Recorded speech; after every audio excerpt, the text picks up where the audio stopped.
The great hall of the Galactic Council buzzed with quiet conversation. Representatives from 12 different worlds sat in their designated seats, each species adapted to their own environmental needs.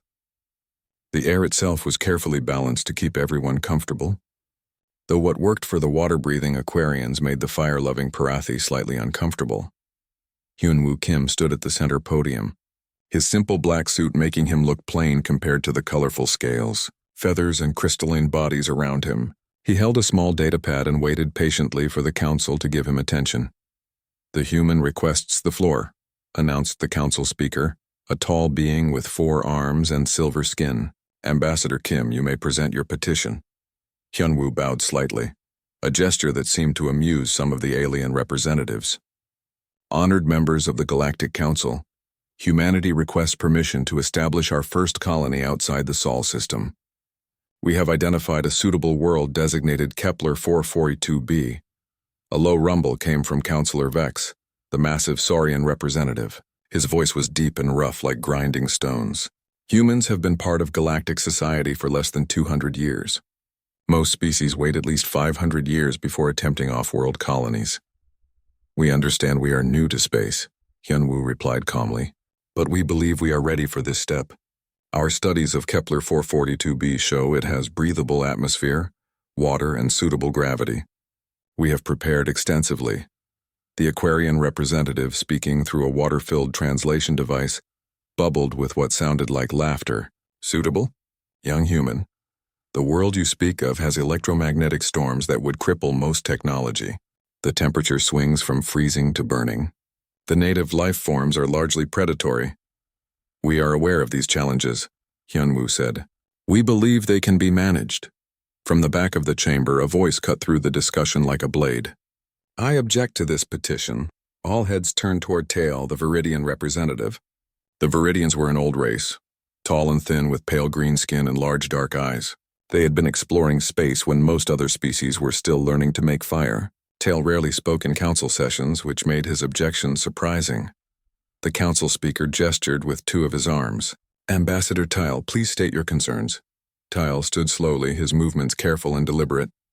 "Honored colleagues, I have studied humans for the past 50 years. I have read their history, observed their behavior, and watched their rapid expansion through their own solar system. I believe approving this colony would be a mistake." Councillor Vex laughed, a sound like rocks tumbling. "What could these small, soft creatures possibly do that concerns the Great Viridian Confederacy?"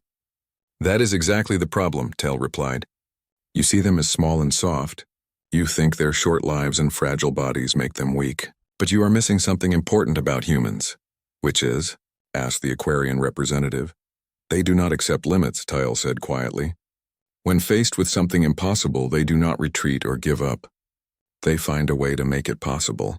Their entire history is filled with examples of this behavior." The Parathi representative, whose body glowed with internal heat, spoke with a voice like crackling flames. "All species adapt. That is how we survive." "No," Tael shook his head. "Most species adapt to their environment. Humans adapt their environment to themselves, and when they cannot change their environment, they change themselves. There is no limit to what they will try." Hyunwoo listened to this exchange with interest. He had expected questions about technology, resources, or political structures. He had not expected a philosophical debate about human nature. "Ambassador Tael," the council speaker said, "while your observations about human psychology are interesting, they do not constitute grounds for denying a standard colonization request. The world in question is uninhabited and unclaimed." "I am not finished," Tael continued. "Humans also have another trait that should concern us. They do not simply survive in harsh conditions. They thrive in them. Each challenge makes them stronger, more creative, more dangerous." "Dangerous?" Councillor Vex leaned forward. "Are you suggesting humans are a military threat?" "Not in the way you think," Tael replied. "They are dangerous because they make the impossible look easy. They are dangerous because they share their knowledge freely. They are dangerous because they inspire others to try things that were previously considered impossible." The chamber fell quiet. Several representatives exchanged glances, clearly unsure what to make of this warning. The council speaker turned to Hyunwoo. "Ambassador Kim, how do you respond to these concerns?" Hyunwoo considered his words carefully. Ambassador Tell is correct that humans have a history of overcoming challenges. We are proud of this trait. We see it as a strength, not a weakness. We do not wish to threaten anyone. We simply wish to expand our civilization and contribute to galactic society. And if your colony fails? Asked the Aquarian. If the conditions prove too harsh?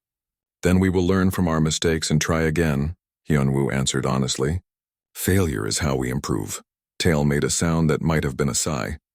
You see, even now, faced with the possibility of failure, his response is to try again.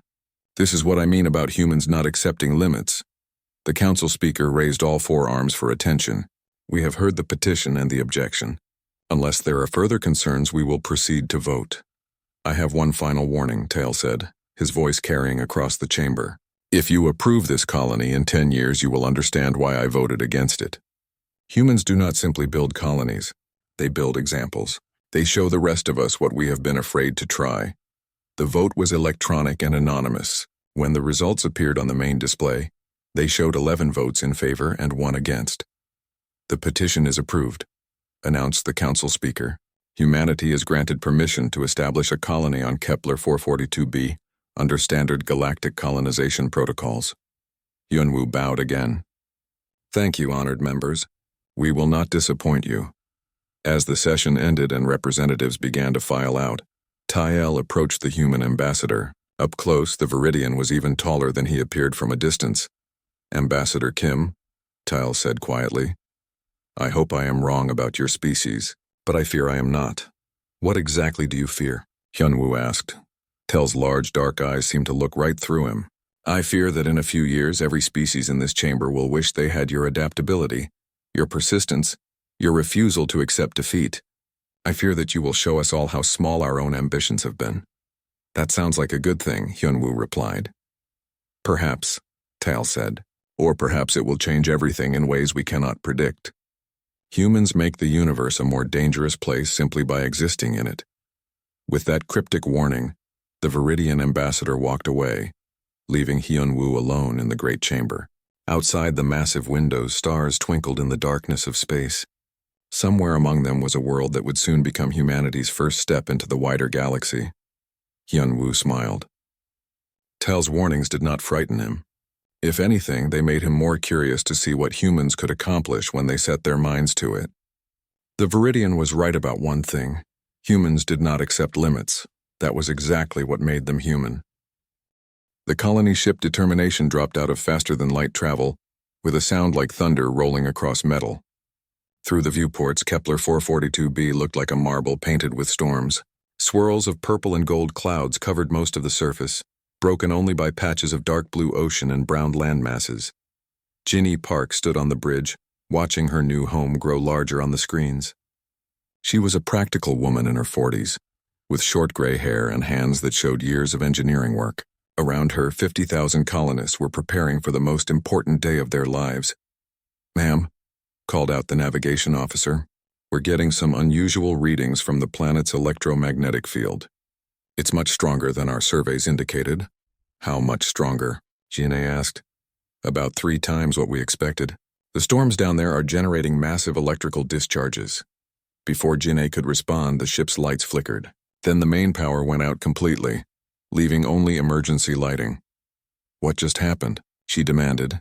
Electromagnetic pulse from the planet, reported the chief engineer. The storms are interfering with our systems. We're running on backup power only. Ginny felt a familiar sensation in her stomach, the feeling she got when a mission was about to become much more difficult than planned. Most colony leaders might have ordered the ship to retreat to a safe distance and call for help. Ginny was not most colony leaders. Can we land? She asked. It'll be rough, but yes. We might lose more systems on the way down. Then we land. Signal the other ships to follow us down. The descent took 2 hours instead of the planned 30 minutes.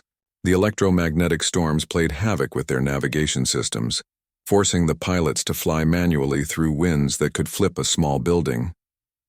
When they finally touched down on a flat plain near a mountain range, half the colony ships had damaged landing gear, and most of their communication equipment was fried. Ginny stepped out of the ship wearing a basic environmental suit. The air was breathable, but thick with dust and charged particles that made everything taste like metal. Around her, the other ships were settling to the ground with varying degrees of success. "Status report," she called into her radio. "Ship 3 has a cracked hull in the cargo bay," came the reply. "Ship 7's landing thrusters are completely dead." "And ma'am, we've got company." Janae looked where the voice was pointing. In the distance, something was moving across the plain toward them. At first it looked like a dust storm, but as it got closer, she could see individual shapes within the cloud. "What are those?" asked Dong-Hyun Lee, the mining chief. He was a big man with thick arms and a beard that made him look like he could wrestle a bear. The shapes resolved into creatures that looked like living crystal formations. They moved on dozens of thin legs and had sharp edges that caught the lightning from the storms above. There were hundreds of them, all heading straight for the human landing site. "Defensive positions," Janae ordered calmly, "but do not fire unless they attack first." The creatures stopped about 100 meters away from the ships. They formed a rough circle around the human landing site, their crystal bodies reflecting the stormlight in beautiful and terrifying patterns. For several minutes, humans and aliens stared at each other across the dusty ground. Then one of the creatures moved forward. It was larger than the others, with more complex crystal formations covering its body. When it was about 50 meters away, it stopped and made a sound like wind chimes in a hurricane. "I think it's trying to communicate," said So-Young Choi, the agricultural specialist. She was a small woman with quick eyes and dirt under her fingernails from years of working with plants. The creature made the sound again, then turned and walked back to the group. After a few moments, all the creatures moved away, disappearing back into the storm as quickly as they had appeared. "Well," Janae said, "that could have gone worse." Over the next few hours, the colonists began the work of establishing their new home. They set up temporary shelters using the ships as windbreaks and started unloading their equipment. Everything took longer than planned because the electromagnetic storms kept interfering with their tools. Observer Keth watched all of this from a small monitoring station he had set up on a nearby hill. Keth was a member of a neutral species that served as official observers for new colonies. His job was to document how well different species adapted to their new homes. In his 50 years of doing this work, Keth had seen many colonies fail in their first few days. When the power systems failed during landing, he had expected the humans to call for evacuation. When the crystal creatures appeared, he had prepared to document a complete retreat. Instead, he watched Dong-Hyun and his team start collecting pieces of crystal that the creatures had left behind. They were examining the material with hand tools, since their electronic scanners were not working properly. "Keth to Galactic Monitoring Station," he reported. "Human colony has encountered significant technical difficulties and contact with aggressive native life. Expected outcome: evacuation request within 24 hours. But 24 hours passed and the humans did not call for help. Instead, they did something that Keth had never seen before. Dong-Hyun discovered that the crystal fragments were excellent conductors of electricity. Instead of seeing this as a curiosity, he immediately understood what it meant. The storms that were causing so many problems could also be a source of power. Working with Jin-A, Dong-Hyun's team began building lightning rods using the crystal fragments. They connected these to improvised battery systems salvaged from their damaged equipment. Within 3 days, the human colony had more electrical power than most established settlements. So-Young made an even more surprising discovery. The soil on this planet was filled with minerals that would kill most Earth plants. But when she mixed it with organic waste from the ships, something unexpected happened. The combination created a growing medium that was incredibly fertile. Plants grew faster and stronger than they ever had on Earth. "The planet is trying to kill us," So-Young explained to Jin-A. "But it's also giving us everything we need to survive. We just have to be smart about how we use it." Observer Keth updated his report. "Human colony has not requested evacuation. They appear to be adapting to hostile conditions using local resources. This is unusual." A week after landing, the crystal creatures returned. This time they brought something with them. Smaller crystals that pulsed with soft light. They left these near the human settlement and departed without any aggressive behavior. Dong-Hyun examined the new crystals and made another discovery. They absorbed electromagnetic energy during the storms and released it slowly during calm periods. The creatures were giving the humans a gift, a way to store power for when the storms were not active. "They're not hostile," Jin-A realized. "They're curious. They want to see what we'll do with their planet." By the end of the first month, the human colony had accomplished something that amazed even themselves. They had turned every challenge the planet threw at them into an advantage. The storms provided power. The toxic soil became super fertile growing medium. The crystal creatures became trading partners, exchanging useful materials for simple metal tools. Observer Keth filed his monthly report with growing confusion. Human colony not only surviving but thriving in conditions that should have forced evacuation. They have converted environmental hazards into resources. Request guidance on how to classify this outcome. The response from his superiors was equally confused. Continue observation. This does not match any known colonization patterns.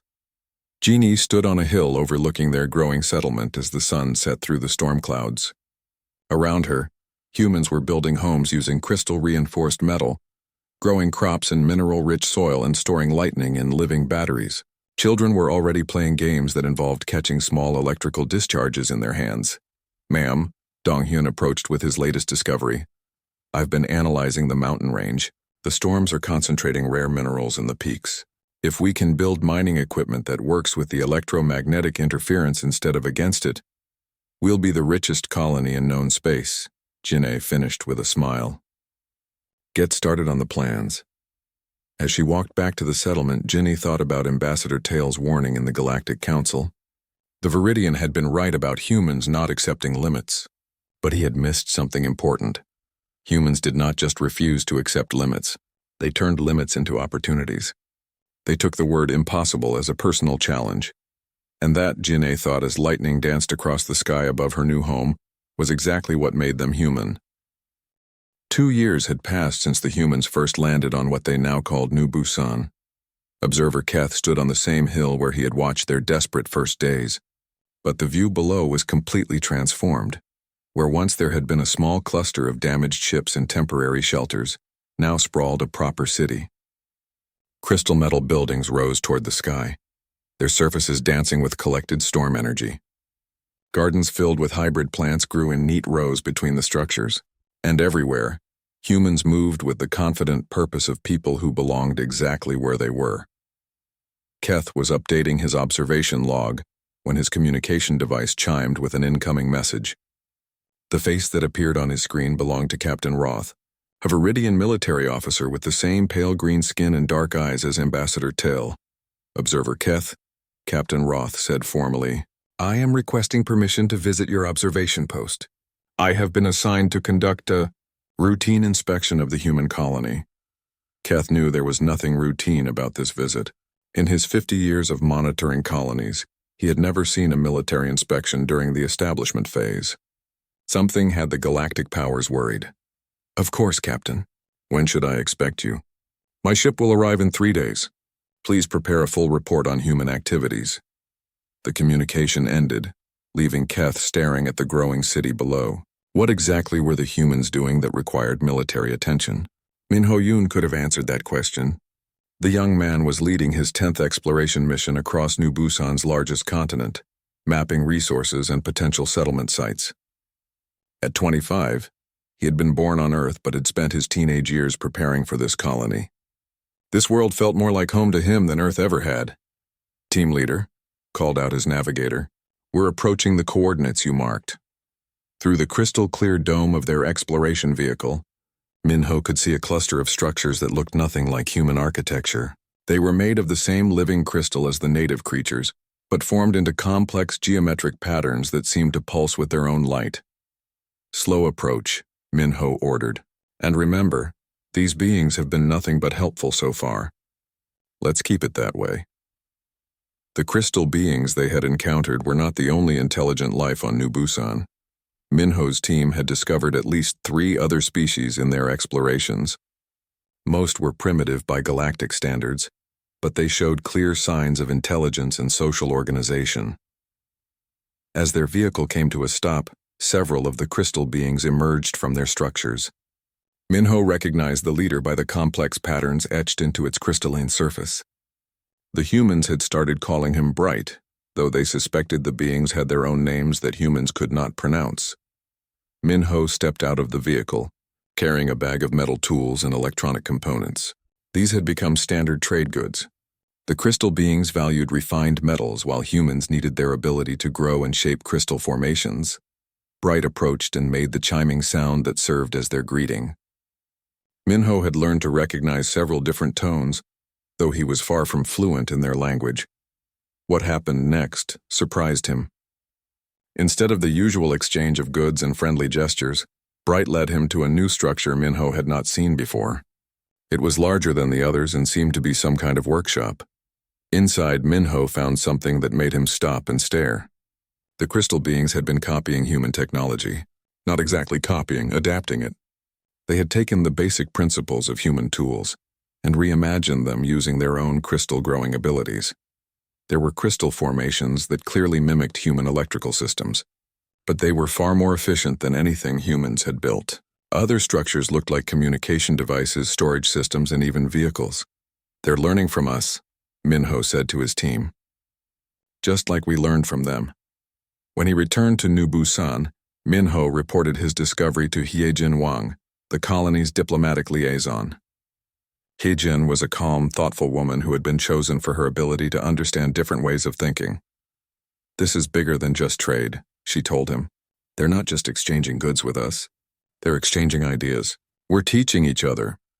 This was exactly the kind of development that had attracted galactic attention.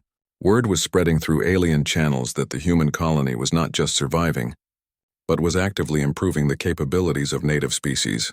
Seokjin Nam, the colony's head of technological development, was working on improvements of his own. His laboratory was filled with hybrid technologies that combined human engineering with alien principles learned from their crystal partners. "Look at this." He showed Heejin a device that looked like a standard human communicator, but with crystal elements integrated into its structure. "Our range was limited by electromagnetic interference from the storms. But using crystal resonance patterns, we can communicate clearly across the entire continent." "The Viridians are going to hate this," Heejin said. "Why?" "Because their long-range communication technology has been basically unchanged for centuries. If we can do better using local materials in 2 years of development—" She did not need to finish the thought. Seokjin understood the implications. When Captain Roth arrived 3 days later, he came with a full inspection fleet. 5 ships took up positions around New Busan, their sensors scanning everything the humans had built. Heejin met the captain at the landing pad. Roth was tall even for a Viridian, with the rigid posture of a career military officer. His dark eyes seemed to catalog every detail of the human settlement. "Captain Roth," Heejin said with a diplomatic smile, "welcome to New Busan. We're honored by your visit." "This is not a social call," Roth replied curtly. "I am here to conduct a standard colony inspection as mandated by galactic protocols." "Of course. What would you like to see first?" Roth's inspection was thorough and clearly not routine. He examined their power systems, their manufacturing capabilities, their communication networks, and their relationships with native species. At each stop, his expression grew more concerned. "Your population has grown beyond projected parameters," he noted, reviewing colony records. "We've had an excellent birth rate and several additional colony ships have arrived," Heejin explained. "Our success has attracted more settlers. 200,000 inhabitants after 2 years is unprecedented for a hostile environment colony. The environment is challenging, but we've adapted well. You have established 7 additional settlements across 3 continents. The planet has abundant resources. It seemed wasteful not to take advantage of them." Captain Roth paused his questioning and looked directly at Heejin.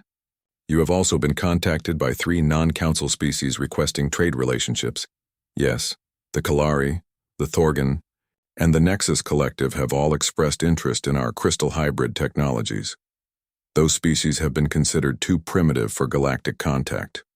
With respect, Captain, they contacted us, and they're clearly more advanced than previous surveys indicated." That evening, Captain Roth met privately with Observer Keth at the monitoring station.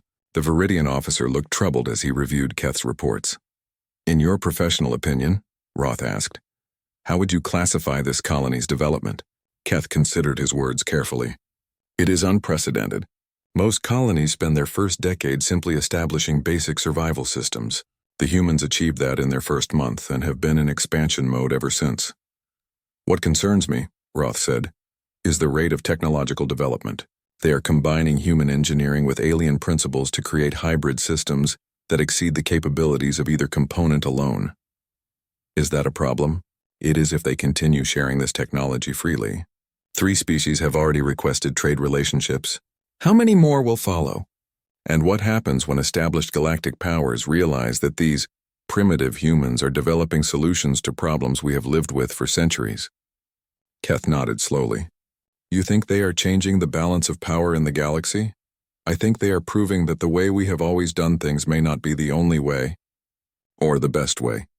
And that makes them dangerous regardless of their intentions. The next morning, Captain Roth prepared to leave New Busan. His official report would state that the human colony was operating within acceptable parameters, though growing faster than projected. His unofficial report would be much more concerning. As his ship lifted off, Hyejin watched from the ground. She had a feeling this would not be the last inspection they received. Word was spreading through the galaxy that humans were not following the usual patterns of colonization. They were creating new patterns entirely, and that, she suspected, was exactly what Ambassador Tell had tried to warn the Galactic Council about. The asteroid appeared on New Busan's long-range sensors on a Tuesday morning, 3 years after the first human colonists had landed. It was big enough to end their civilization, and moving fast enough to arrive in exactly 3 months. Jae-won Kim, daughter of Ambassador Hyun-woo Kim, stared at the sensor readings from her position as head of planetary defense. At 32, she had inherited her father's diplomatic calm and her mother's engineering brilliance. Right now, she needed both. Are we certain about these numbers? She asked her sensor chief. Triple-checked, ma'am. Impact probability is 97%. The asteroid is 12 kilometers across and composed primarily of dense metals. At current velocity, impact would create an extinction-level event. Jae-won nodded slowly. Time to contact the Galactic Council for evacuation assistance. Standard protocol suggests immediate evacuation request, yes, ma'am. Instead of reaching for the emergency communicator, Jae-won turned to her second-in-command. Send a message to Young-Soo Park. Tell him we need to meet immediately. And contact Colony Administration. We're calling an emergency leadership meeting. Young-Soo Park arrived within minutes, still wearing the work clothes and protective gear of an engineer. He was Ginny Park's son, and had grown up watching his mother turn impossible problems into creative solutions. The asteroid was just another engineering challenge as far as he was concerned. How bad is it? He asked, studying the sensor data. Bad enough to kill everyone on the planet, Jae-won replied. Unless we do something about it. What did you have in mind? Jae-won pulled up a new display showing New Busan's industrial capabilities. After 3 years of rapid development, the human colony had manufacturing abilities that rivaled much older settlements. We build something to stop it, she said simply. Young-Soo looked at the asteroid's specifications, then at their available resources. Most people would have seen an impossible problem. Young-Soo saw an interesting puzzle. Electromagnetic launcher, he said after a few minutes. We use the planet's natural storm energy to accelerate projectiles to incredible speeds. Hit the asteroid with enough force and we can change its trajectory. Can we build something that big in 3 months? If we use the entire colony's industrial output and get help from our crystal friends? Maybe. The emergency leadership meeting convened an hour later. Colony Administrator Ginny Park listened to the situation report with the same calm expression she had worn during their difficult first landing. Recommendations? She asked. Standard protocol is immediate evacuation, reported the safety chief. We should contact the Galactic Council Emergency Response Fleet. Alternative. Ginny looked at Jae-won. We build a planetary defense system and handle this ourselves. Risks? If we fail, everyone dies. If we succeed, we prove that humans can defend their own colonies without galactic assistance. Jinai considered this for exactly 10 seconds. We build the defense system. Begin immediately. What followed was the most ambitious engineering project in human history. The electromagnetic launcher would be built into the mountain range near New Busan, using the natural crystal formations to focus and amplify the planet's storm energy. Young-Soo's engineering teams worked around the clock, designing systems that had never been built before. They used hybrid human crystal technology to create focusing arrays that could channel lightning into coherent energy beams. They built tracking systems that could follow a target across millions of kilometers of space. Meanwhile, Min Ho-yoon led expeditions to gather resources from across the planet. The crystal beings, understanding the threat, provided materials and assistance without being asked. Other native species contributed what they could, turning the defense project into a planet-wide effort. Observer Keth watched all of this with growing amazement. Instead of calling for help, the humans had turned an extinction threat into a construction project. They were building something that most spacefaring species would need decades to design and years to construct. Keth to Galactic Monitoring Station, he reported. Human colony has detected incoming asteroid impact. Expected response, evacuation request. Actual response, construction of planetary defense system using untested hybrid technology. The response was immediate. Clarify, humans have not requested evacuation assistance? Correct. They appear to be building their own solution.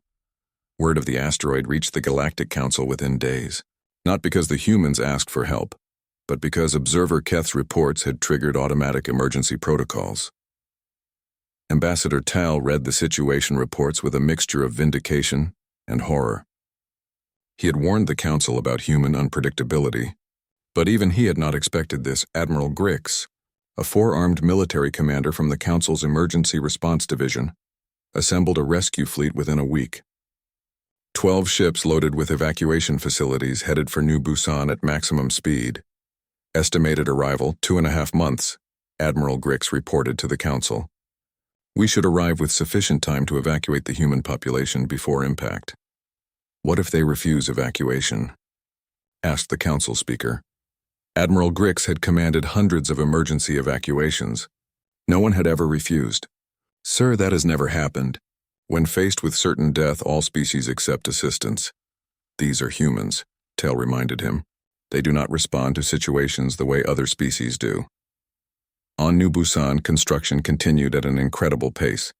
The launcher took shape as a massive crystalline structure built into the mountainside. It looked like a cathedral made of living lightning, with energy patterns flowing through its crystal walls. Young-Soo had solved the targeting problem by creating a network of sensor stations across the planet's surface. Each station was staffed by both humans and crystal beings, creating a collective intelligence that could track objects in space with unprecedented accuracy. 2 months after construction began, Admiral Grix's rescue fleet arrived in the New Busan system. They were expecting to find panicked humans desperately preparing for evacuation. Instead, they found a planet buzzing with organized activity as the defense system neared completion. New Busan Colony. This is Admiral Grix of the Galactic Emergency Response Fleet. We are here to evacuate your population before asteroid impact. Jaewon's response was polite but firm. Admiral, we appreciate your concern, but evacuation will not be necessary. We have developed an alternative solution. Admiral Grix stared at his communication screen in disbelief. Colony Administrator, our sensors show an extinction-level asteroid approaching your planet. There is no alternative to evacuation. With respect, Admiral, please scan our largest mountain range. You'll find we disagree with your assessment. The Admiral's sensor operators conducted the requested scan. What they found left them speechless. The humans had built a weapon system that dwarfed anything in the rescue fleet's arsenal. How is this possible? Admiral Grix demanded. That structure would take decades to build and require the resources of an entire star system. We had 3 months and the resources of one planet, Jaewon replied. It was sufficient. As if to demonstrate, the mountain-sized launcher powered up. Energy patterns flowed through its crystal structure like luminous blood through veins. The weapon was beautiful, terrifying, and completely impossible by conventional standards. The asteroid appeared as a bright dot in New Busan's sky exactly 3 months after its discovery. The rescue fleet maintained position at a safe distance, their sensors focused on the defense system. Target acquired, Young-Soo reported from the Launcher Control Center, firing in 10 seconds. The crystal beings had gathered on hillsides around the launcher, their bodies pulsing in rhythm with the weapon's energy patterns. They seemed to understand that this moment would determine the future of their world. 5 seconds. 3, 2, 1. Fire. The launcher released its energy in a beam that lit up the entire planet. For 3 seconds, New Busan blazed like a small star as the weapon discharged the power of 100 lightning storms. In space, the asteroid shattered like glass struck by a hammer. What had been a world-killing threat became a cloud of harmless debris that would burn up in the planet's atmosphere as beautiful meteor showers. Admiral Grix watched the destruction of the asteroid with the same expression that observer Kath had worn during those first impossible days. The humans had not just survived an extinction threat, they had built a defense system that exceeded anything in the galactic arsenal. "Admiral," his communications officer said quietly, "the humans are requesting permission to salvage the asteroid debris. They say it contains valuable minerals." Admiral Grix realized that Tail had been right. Humans did not just survive impossible situations, they turned them into opportunities. As his fleet prepared to leave New Busan, Admiral Grix sent a private message to Tail. "You were correct about the humans. They are not like other species. They do not accept limitations." Tail's response was immediate. "That was a test, wasn't it?" The asteroid was artificially redirected. Admiral Grix did not reply. But his silence was answer enough. On New Busan, Hyung-soo was already designing improvements to the defense system, while Jae-won coordinated the asteroid salvage operation. They had solved the immediate problem, but humans always thought about the next challenge. Ginny Park stood on her balcony. 5 years after the first human colony ship landed on New Busan, the emergency session of the Galactic Council convened with an unprecedented sense of urgency. The Great Chamber was fuller than it had been in decades, with representatives from species that rarely participated in council affairs. Ambassador Hyun-woo Kim walked to the center podium, but this time, he was not alone. Holographic displays showed real-time images from 12 different worlds, all human colonies that had been established in the years since New Busan's approval. The council speaker, his forearms trembling slightly with what might have been anxiety, called for order. "Ambassador Kim, you have requested this session to address what you call misconceptions about human colonization. Please proceed." Hyun-woo activated his presentation device. The first image showed New Busan as it appeared today, a gleaming metropolis of crystal and metal, surrounded by flourishing agricultural zones and connected to 6 other cities by transport networks that seemed to flow like rivers of light. "Honored representatives," Hyun-woo began, "5 years ago you granted humanity permission to establish our first colony. Today I want to show you what we have accomplished." The images changed to show the other human colonies. Each one was as impressive as New Busan, but each had adapted to completely different environmental conditions. "Kepler 438c, our second colony," Hyun-woo narrated. "This world is tidally locked, with one side in eternal day and the other in eternal night. Previous surveys declared it uninhabitable."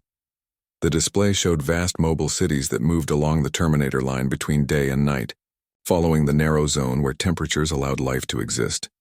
"Our colonists built cities that travel," Hyun-woo continued. "They follow the sunset around the planet in an endless procession. The day side provides solar energy, the night side offers mineral deposits. The colonists live in the twilight between them." Murmurs of amazement rippled through the chamber. The Aquarian representative bubbled something that the translation system rendered as impossible engineering. The images shifted again. "4307G, our third colony, a world with radiation levels that would kill most life forms within hours." What the display showed defied belief. Instead of hiding from the radiation, the human colonists had learned to use it.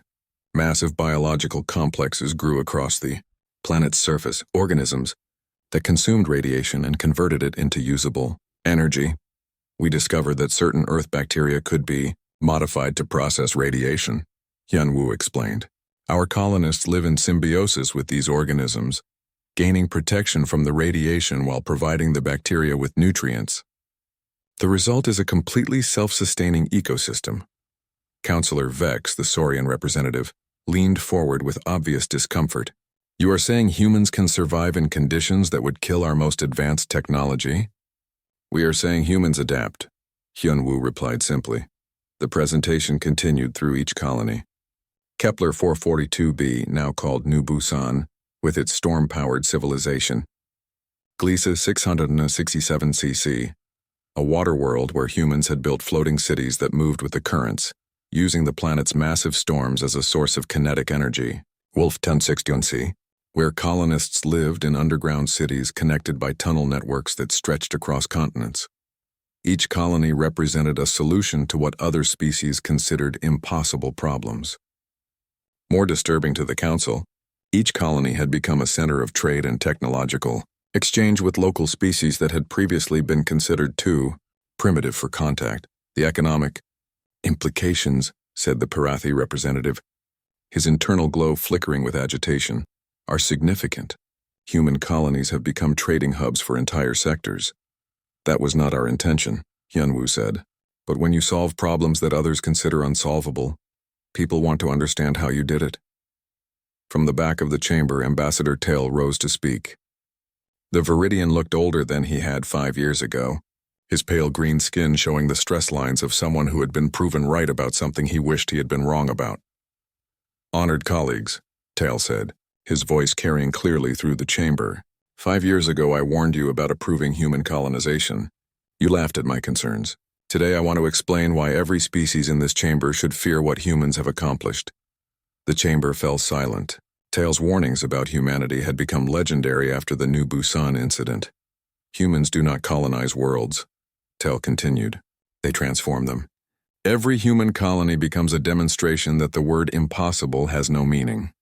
They show the rest of us how small our ambitions have been. Ginny Park's image appeared on the holographic display, transmitted from New Busan. The colony administrator looked confident and relaxed as she addressed the council from her office overlooking the Crystal City. Honored representatives, Ginny said, Ambassador Tail is correct about one thing. We do not accept the word impossible, but he is wrong about why you should fear us. Then enlighten us, Councillor Vex growled. You should not fear us because we make impossible things possible, Jin'e replied. You should fear us because we share our knowledge freely. Every technique we develop, every solution we discover, every innovation we create, we offer it to anyone who asks. The implication hit the chamber like a physical blow. If humans could solve impossible problems and then shared those solutions with everyone, what happened to the careful balance of power that had kept galactic civilization stable for millennia? 3 species have already requested advisors for their own colonial efforts, Hyunwoo added. The Kalari want to establish settlements in high-radiation environments. The Thorgan are interested in underwater cities. The Nexus Collective has asked for help with mobile colony technology. And you are providing this assistance? Asked the council speaker. Of course. Knowledge belongs to everyone. Observer Keth, who had been invited to provide testimony about human colonial development, stood to address the council. His years of watching New Busan had changed him. He moved with the confidence of someone who had witnessed the impossible become routine. Honored representatives, Keth said. I have observed human colonies for 5 years. I have documented their methods, their technologies, and their social structures. My conclusion is that humans represent a fundamental shift in how colonization works. He activated his own presentation device, showing comparative data from hundreds of different colonies across galactic history. The average alien colony takes 20 years to become self-sufficient, Keth reported. Human colonies achieve self-sufficiency in less than 2 years. The average colony supports 50,000 inhabitants after 50 years of development. Human colonies regularly exceed 1 million inhabitants within a decade. The numbers were staggering, but Keth was not finished. More significantly, human colonies improve the habitability of their planets. Every world they settle becomes more suitable for life than it was before they arrived. They do not just adapt to environments, they heal them. How is this possible? Demanded the Aquarian representative. Because humans see every environmental challenge as a design problem with a solution, Keth replied. They do not accept that worlds must remain hostile. They make them friendly. The debate that followed lasted for hours. Representatives shared stories of their own colonies, settlements that struggled for decades to achieve what humans accomplished in months. They discussed the economic implications of human innovation and the political consequences of their knowledge sharing. Finally, Councillor Vex asked the question that everyone was thinking. What do humans want from the galaxy? Hyunwoo considered the question carefully. We want to explore. We want to learn. We want to build things that have never been built before. We want to show people that any problem can be solved if you approach it with creativity and determination. And if other species cannot match your capabilities, Tel asked quietly. Then we help them develop new capabilities, Hyunwoo replied. We believe that everyone benefits when everyone succeeds. As the session drew to a close, the council speaker asked for final statements. One by one, representatives expressed their concerns, their amazement and their fears about human expansion. When it was Tail's turn to speak, the Viridian ambassador stood slowly and looked directly at Hyunwoo. Ambassador Kim, Tail said, 5 years ago I predicted that your colonies would change everything. I was wrong about one thing. I thought it would take longer. He gestured toward the displays showing human worlds. Your species has redefined what colonization means. You have shown us possibilities we never imagined. You have made the rest of us look like children playing with simple tools. Tail paused, his dark eyes reflecting the light from the holographic displays. I no longer fear humans because you are dangerous. He continued. I fear humans because you are inspiration. Every species in this chamber will now be compared to your achievements. Every colony we build will be measured against your standards. You have raised the bar for what intelligent life can accomplish. Is that a bad thing? Hyunwoo asked. That depends, Tail replied, on whether the rest of us can learn to think like humans, whether we can learn to see problems as opportunities and obstacles as design challenges. As the session ended and representatives began to file out, a new message appeared on the